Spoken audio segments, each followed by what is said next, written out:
నమస్కారం.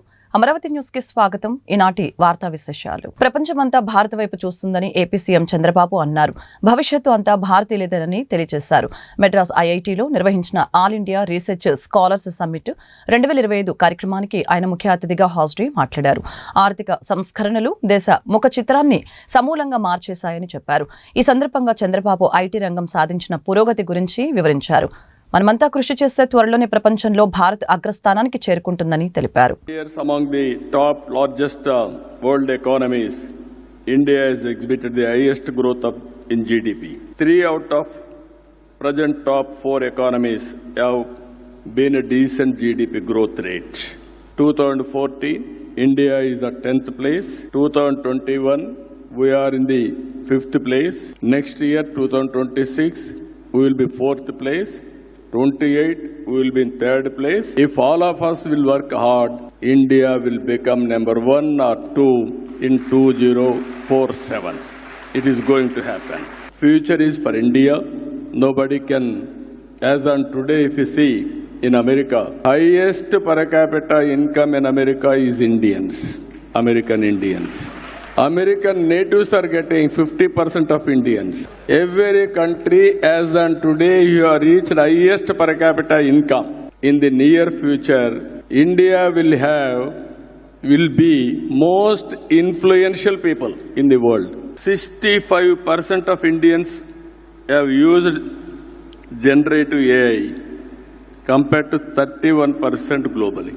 This is one indication how Indians are adopting technology in a big way. Quantum computing is coming. Satellites. As on yesterday, I am very happy.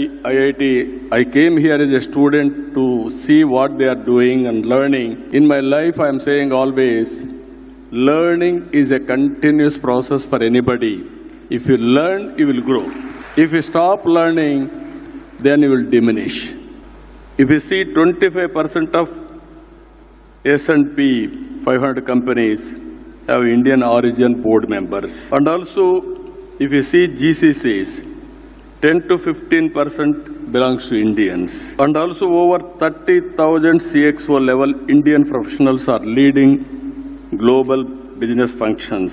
And also if you see here, with all these things, what I wanted to impress upon you, future is for Indians.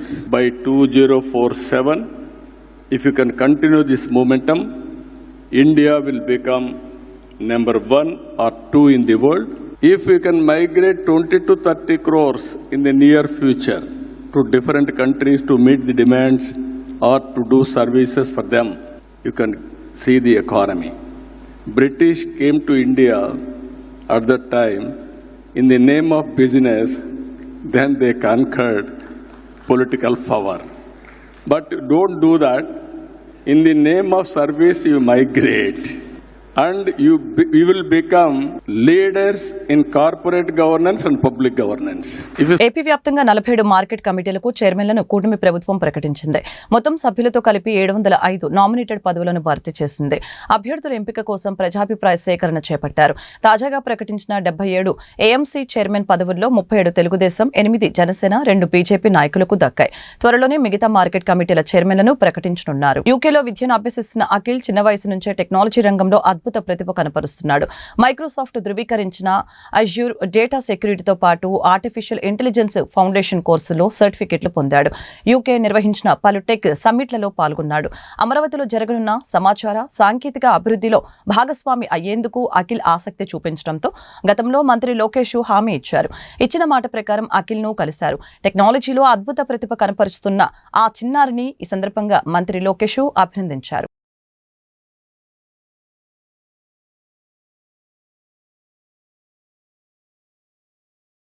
Madhucon contractor ని రద్దు చేసి అప్పట్లో YS Rajasekhara Reddy పోలవరానికి అడ్డుపడితే 2019లో reverse tendering పేరుతో 17 నెలల పాటు agency లేకుండా జగన్ రెండో విధ్వంసం సృష్టించారని ఏపీ మంత్రి నిమ్మల రామానాయుడు ఆరోపించారు.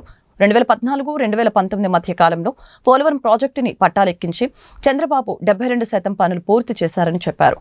2020లో జగన్ విధ్వంసంతో 440 కోట్ల డయాఫ్రమ్ వాల్ ధ్వంసమైందని తెలియజేశారు. ఏ ప్రాజెక్టుకి డయాఫ్రమ్ వాల్ ఉంటుందో తెలియని వ్యక్తి కూడా పోలవరం గురించి మాట్లాడటం హాస్యాస్పదంగా ఉందని అన్నారు.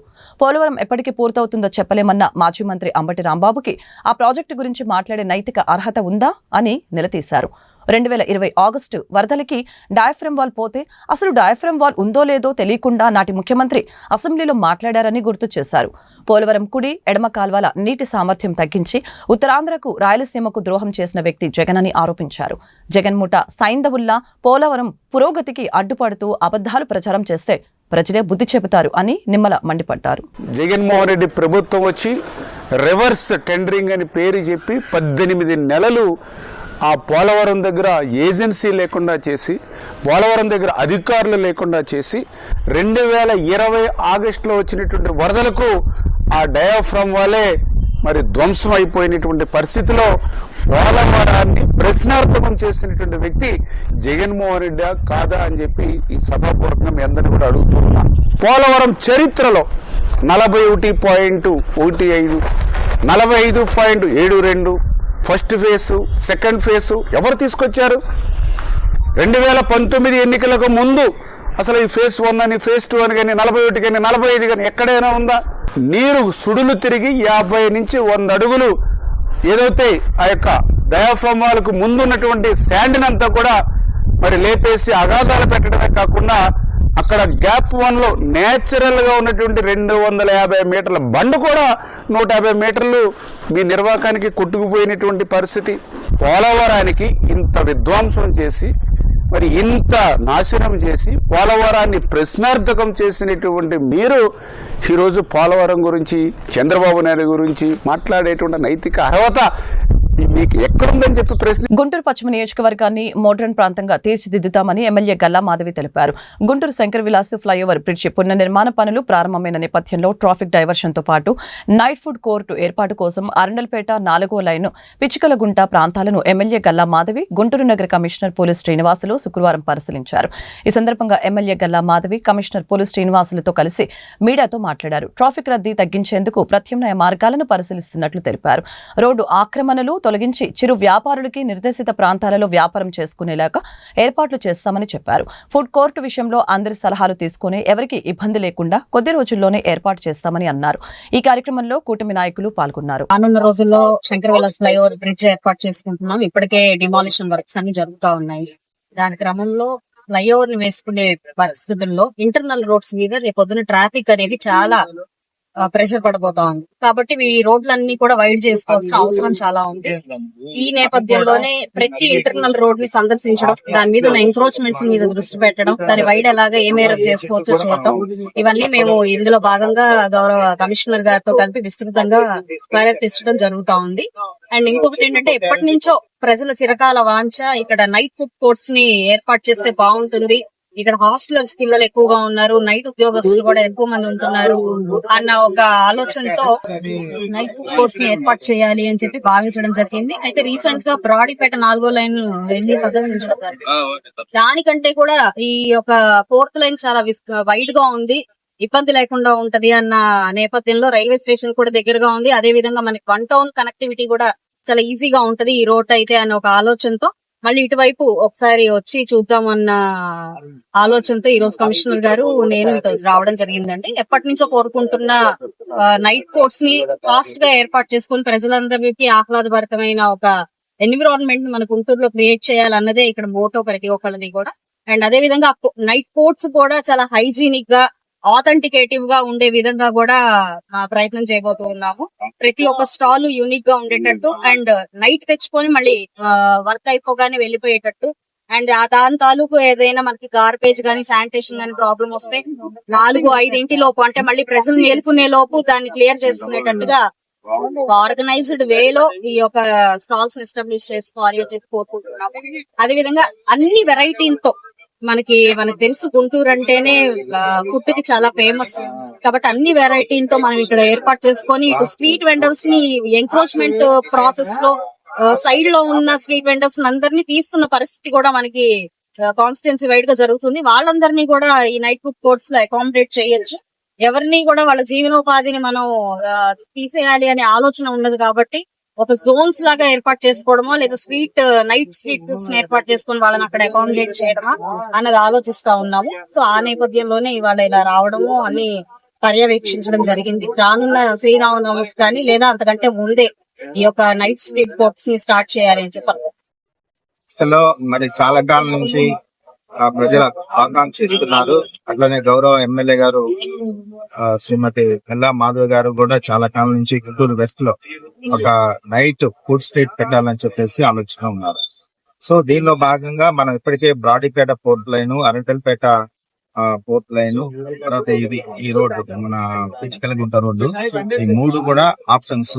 ఈ మూడిట్లో కొంత స్టేక్ హోల్డర్స్ తర్వాత పెద్దలతో కూడా ఒకసారి ఒక మీటింగ్ పెట్టుకొని వారి యొక్క అభిప్రాయం తీసుకొని ప్రజలకు ఇబ్బంది లేకుండా, ముఖ్యంగా వాహనదారులు కానీ లేకపోతే చుట్టూ ఉన్నటువంటి రెసిడెన్షియల్ ఏరియాస్ కి ఇబ్బంది లేకుండా ఈ మూడు ఏరియాల్లో ఏది సూటబుల్ అనుకుంటే ఆ సూటబుల్ ప్రదేశాన్ని డిసైడ్ చేస్తాము. త్వరలో ప్రజలందరూ ఆశించిన స్థాయిలో మంచి హైజీనిక్ ఫుడ్ స్ట్రీట్ అనేది లక్ష లంచం తీసుకుంటూ కాకినాడ జిల్లా registrar Anandarao assistant Srinivasareddy ACP అధికారులకు చిక్కారు. రిజిస్ట్రేషన్ చేసేందుకు లంచం తీసుకుంటూ పట్టుపడ్డారు. స్పష్టమైన సమాచారంతో అవినీతి నిరోధక శాఖ అధికారులు రిజిస్ట్రార్ కార్యాలయంలో దాడులు నిర్వహించి నిందితుల్ని రెడ్ హ్యాండెడ్ గా పట్టుకున్నారు. ఏసీపీ డీఎస్పీ కిషోర్ బాబు వెల్లడించిన వివరాల ప్రకారం తునికి చెందిన ఆర్ రమేష్ బాబు తన భార్య పేరిట ఉన్న సమతా గ్యాస్ ఏజెన్సీని కొన్ని కారణాల వలన తన పేరు మీదకు మార్చాలని జిల్లా రిజిస్ట్రార్ ను ఆశ్రయించారు. అందుకు ఆయన ₹1,00,000 డిమాండ్ చేశారు. ఈ నేపథ్యంలో బాధితుడు ఏసీబీని ఆశ్రయించాడు. లంచం తీసుకుంటూ ఉండగా ఏసీపీ అధికారులు పట్టుకున్నారు. ఆనందరావు నుంచి ₹1,00,000, సీనియర్ అసిస్టెంట్ శ్రీనివాసరెడ్డి నుంచి ₹25,000, అనధికారికంగా ఉన్న మరొక ₹80,000 నగదుని ఏసీపీ అధికారులు స్వాధీనపరుచుకున్నారు. మధ్యవర్తిగా వ్యవహరించిన డాక్యుమెంట్ రైటర్ వెలుగుల జగదీష్ ని కూడా అదుపులోకి తీసుకున్నారు.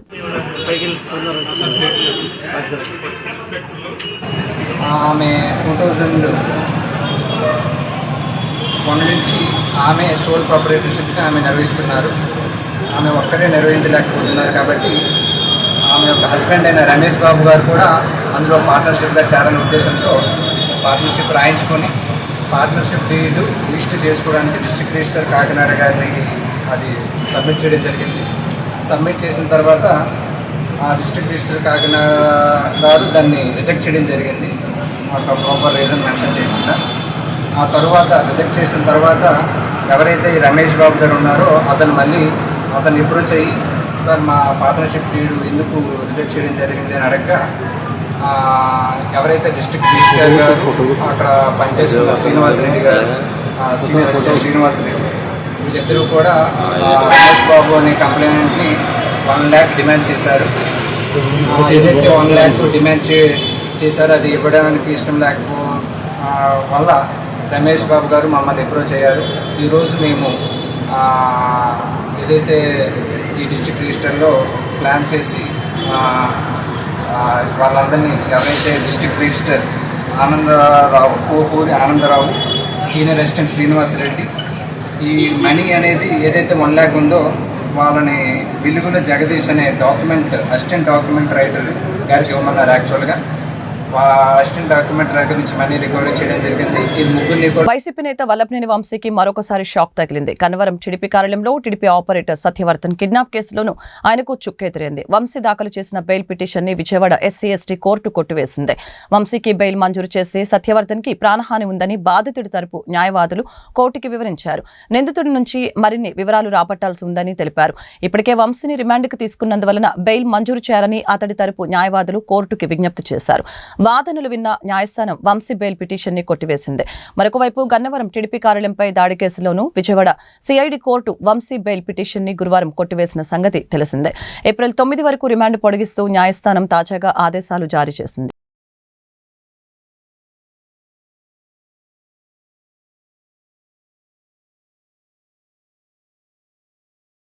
కలెక్టర్ నాగలక్ష్మిని కలిసి పలు సమస్యలపై వినతి పత్రం అందజేసిన మాజీ మంత్రి డొక్కా మాణిక్యవర ప్రసాద్, ప్రజా సంఘాల నేతలు.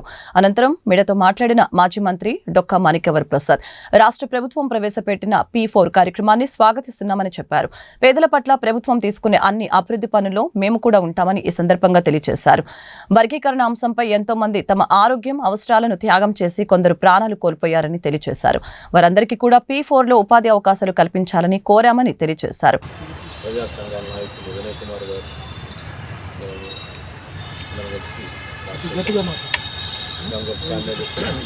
కలిసాము కలెక్టర్ గారిని. ఆవిడకి గుంటూరులో కొన్ని స్థానిక సమస్యలు, కొన్ని రాష్ట్ర ప్రభుత్వం తీసుకునే కార్యక్రమాల్లో కూడా కొన్ని విషయాలు డిస్కస్ చేశారు.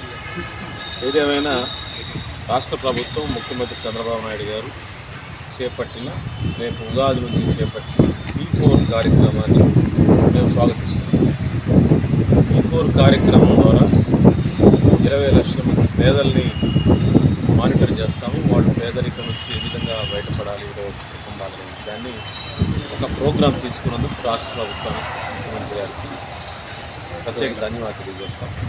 మేమంతా పేదల పక్షాన పనిచేసేవాళ్ళం కాబట్టి పేదల కోసం ఏ ప్రయత్నం చేస్తున్నా ఆ ప్రయత్నంలో మేము కూడా మా వంతు సహకారాన్ని, మా ఆలోచనలు ప్రభుత్వం చేయడానికి సిద్ధంగా ఉన్నామని చెప్పి కలెక్టర్ గారికి చెప్పాము. అదే సందర్భంగా P4లో అన్ని వర్గాల ప్రజలకి, పేదలందరికీ cutting across the caste creed line, కులాల మతాలకు అతీతంగా పేదవాళ్ళందరినీ సేకరించి ప్రభుత్వం మానిటర్ చేస్తూ పేదరిక నిర్మూలన కార్యక్రమం తీసుకోవడం స్వాగతించవలసిన విషయం. అయితే ఈ సందర్భంగా మేము ఏం విజ్ఞప్తి చేసామంటే కలెక్టర్ గారు, చాలా కల్చరల్ ఇష్యూస్ ఉన్నాయి. ఆ ఇష్యూస్ని కొంచెం జాగ్రత్తగా SC, ST, BC, మైనారిటీ వర్గాలు అందరూ కూడా ప్రయోజనాలు పొందే విధంగా మన జిల్లా వరకన్నా మీరు ఒక ప్రత్యేక ఫోకస్ తీసుకోండి.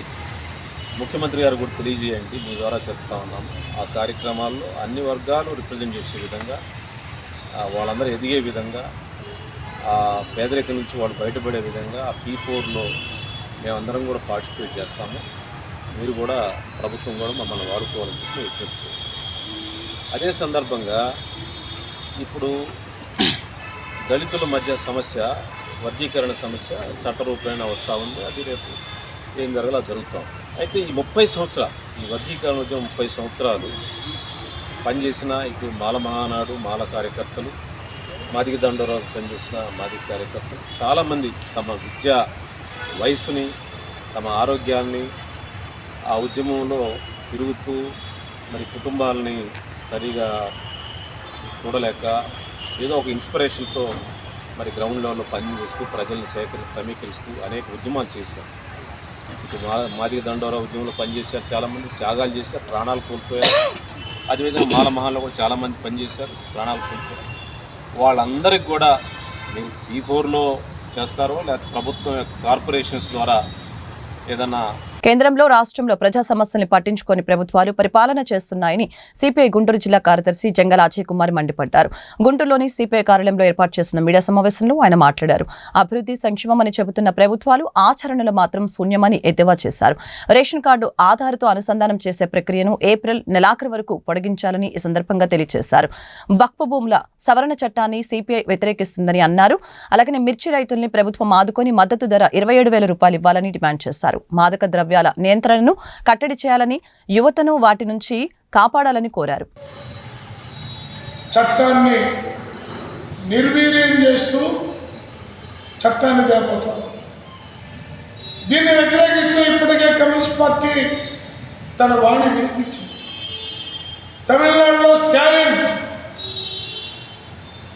దీనికి వ్యతిరేకంగా అసెంబ్లీలో తీర్మానం చేశారు. నేను ఈ సందర్భంగా ఒకటే చెప్తా ఉన్నాం, తెలుగుదేశం పార్టీ మైనార్టీల పక్షం అయితే, వైసీపీ మైనార్టీల పక్షం అయితే, మీరు బహిరంగంగా ఎన్డీఏ ప్రభుత్వం ప్రవేశపెట్టబోతున్నటువంటి ఈ ఆస్తుల చట్ట సవరణకు వ్యతిరేకంగా గొంతెత్తి ఆందోళన కార్యక్రమాల్లో పాల్గొనాలి. ఆ వైపున మీరు పార్టీలు తీర్మానం చేయాలి. లేకపోతే మీరు మోడీకి గులాంగిరి చేసినట్టేనని ప్రజలు కూడా భావిస్తారని చెప్పి చెప్తారు. అలవిగాని పద్ధతుల్లో ఉన్నది.